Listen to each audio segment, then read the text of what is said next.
Olá, sou Jaime Quintas da Alphalink. Neste episódio Pergunta ao GP respondo a várias perguntas sobre o modelo de contratação por série de preços. Notem que temos muitas mais perguntas e respostas noutros episódios e algumas podem ser também bastante úteis para este tema da contratação por série de preços. Caso tenham alguma pergunta adicional, pois não hesitem em colocar, tudo faremos para responder. Espero que seja útil. Então, como funciona um contrato por série de preços? Relembrando, modelos contratuais. Os modelos contratuais são a forma como o contrato gera o preço da obra, como se forma o preço da obra, como se gera em trabalhos a mais, trabalhos a menos e por aí fora. Temos o contrato por valor global, que já falámos noutros vídeos, temos o contrato de custo mais margem, que também temos uma série de vídeos a falar dele, e agora vamos falar da série de preços. O contrato por série de preços baseia-se no princípio que vamos ter preços unitários e depois o preço total é aferido em obra pelas quantidades do trabalho efetivamente realizado. Portanto, definem-se no contrato os preços da pintura, do betão, do ferro, de tudo e mais alguma coisa que compõe a obra e depois em obra vamos verificar aquilo que foi efetivamente realizado. Não tem que ser necessariamente em obra, pode ser em projeto e por aí fora, mas o princípio é o empreiteiro vai receber tudo aquilo que efetivamente produziu, mas não vai receber mais daquilo que produziu, contrariamente ao valor global, em que sabemos que isso pode acontecer. Tipicamente, um contrato por série de preços, como é que é contratado? É contratado com um cliente que prepara um processo de consulta, que tem um projeto com mapa de quantidades e tudo mais, lança esta consulta e o empreiteiro vai pôr os preços unitários todos no mapa de quantidades e no fim resulta um total. Portanto, existe uma proposta de 10 milhões de euros, o que quer que seja. Mas, mais uma vez, temos este preço total que é indicativo, não é um valor contratual por si só. Os valores contratuais são os preços das várias parcelas dos trabalhos que vão ser feitos. E, portanto, é um contrato muito transparente, muito direto, muito fácil de resolver no que litígios diz respeito, a litígios ou diferentes interpretações diz respeito. Há uma peça fundamental num contrato por série de preços, que é o mapa de quantidades e a forma como os artigos estão escritos, como estão detalhados. Portanto, ganham aqui muita importância, tem que se perceber muito bem a que é que diz respeito exatamente aquele preço unitário, mas depois é um contrato que se gera relativamente bem em obra, porque é muito pouco dado a desentendimentos, digamos assim. As medições em obra é geometria, é direto, é uma fita métrica e resolve-se. E, portanto, é este o contrato por série de preços. Como podemos reduzir o risco de variações de preço numa obra por série de preços? Uma nota prévia, que é algo certo que nós desconhecemos não é um risco. Risco é incerteza não controlada por nós.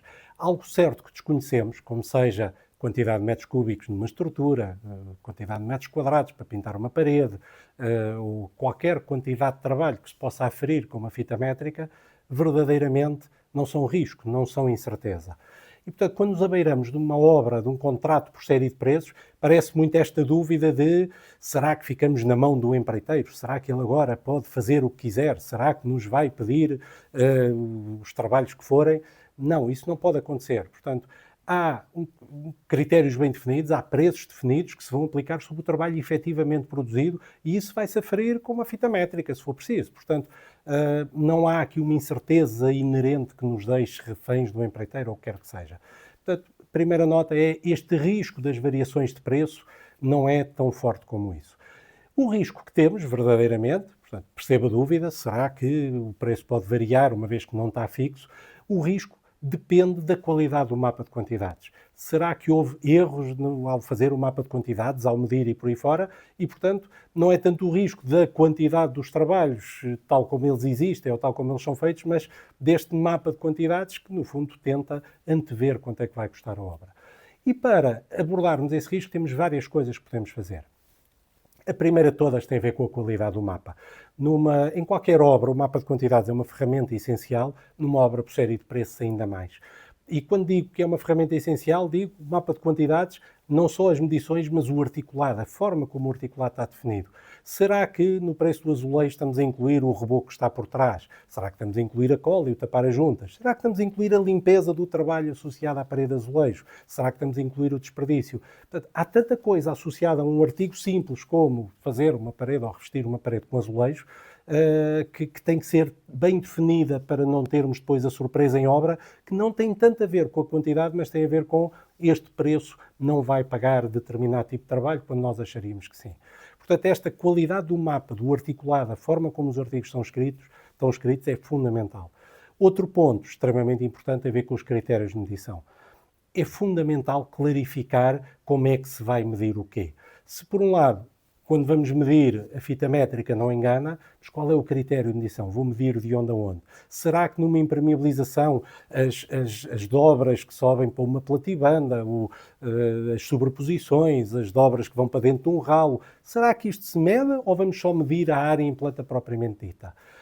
Num teto em pladur, será que vamos medir as recaídas do pladur, esta alturazinha, ou será que isto está incluído na projeção horizontal? Ou será que, a partir de certa altura, já devíamos medir estas paredes? Quando estamos a falar do aço, vamos medir os desperdícios, os empalmes, as sobreposições, as amarrações? Como é que isto conta? Será que o desperdício se vai tratar de maneira diferente dos empalmes e das amarrações? Talvez. Existem as normas do LNEC, eu penso que na verdade não é uma norma, mas são um conjunto de guias de critérios de medição, e é um documento muito válido e que eu recomendo que seja utilizado, mas que não abrangem tudo, e portanto não abrangendo tudo, acho que é fundamental a quem vai produzir ou compilar este mapa de quantidades que estabeleça muito bem estes critérios de medição. Portanto, se o risco da variação do preço está associado ao mapa de quantidades, pois claramente tudo o que tenha a ver com este mapa de quantidades, não só a qualidade, a forma como estão escritos os artigos, como os critérios de medição associados, é fundamental.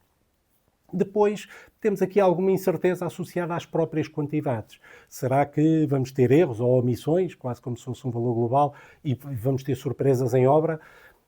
Há várias formas de mitigar isto. Uma delas, relativamente simples, é pedirmos a um empreiteiro, quando começamos uma obra, quando contratamos, que faça esta avaliação, quase como se fossem os erros e omissões de um valor global, para, passados 2 meses da obra ter começado, tivemos aqui uma revisão do mapa de quantidades por um empreiteiro, alguém que conhece a obra, alguém que vai conhecer o projeto e que nos vai dar aqui alguma segurança sobre estas medições. Não será algo tão forte como numa obra por valor global, em que o empreiteiro vai assumir o risco e a responsabilidade por esta verificação, num processo normal de erros e omissões, mas ainda assim dá-nos uma segurança bastante grande, porque tivemos mais um par de olhos ou vários bastante conhecedores a avaliar o projeto.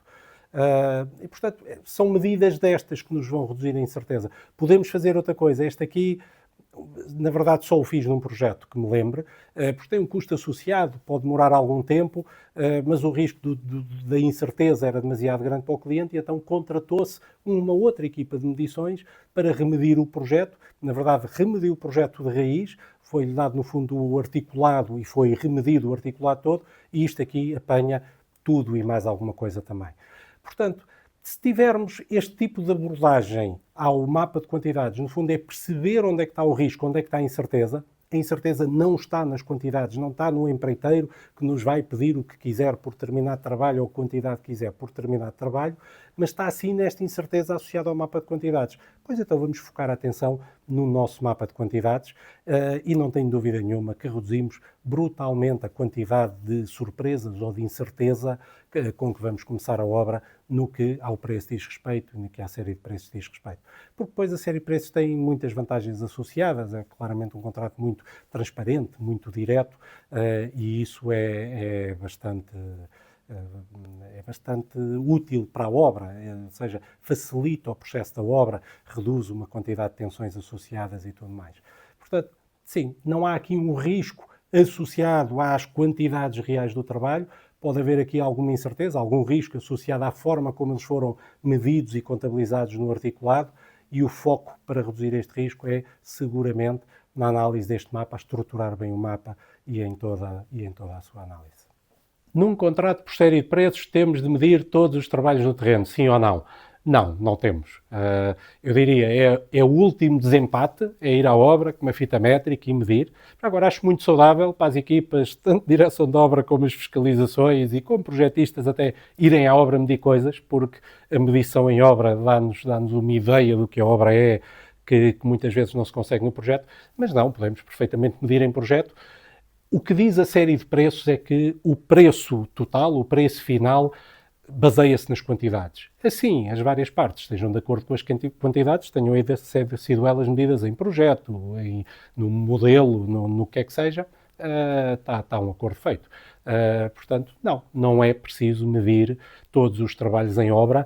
Eu diria, por vezes considera-se que um contrato por série de preços vai dar muito trabalho em termos de medições. Não, isso não tem que acontecer. Podemos perfeitamente medir em projeto, podemos perfeitamente utilizar as medições dos projetistas e por aí fora.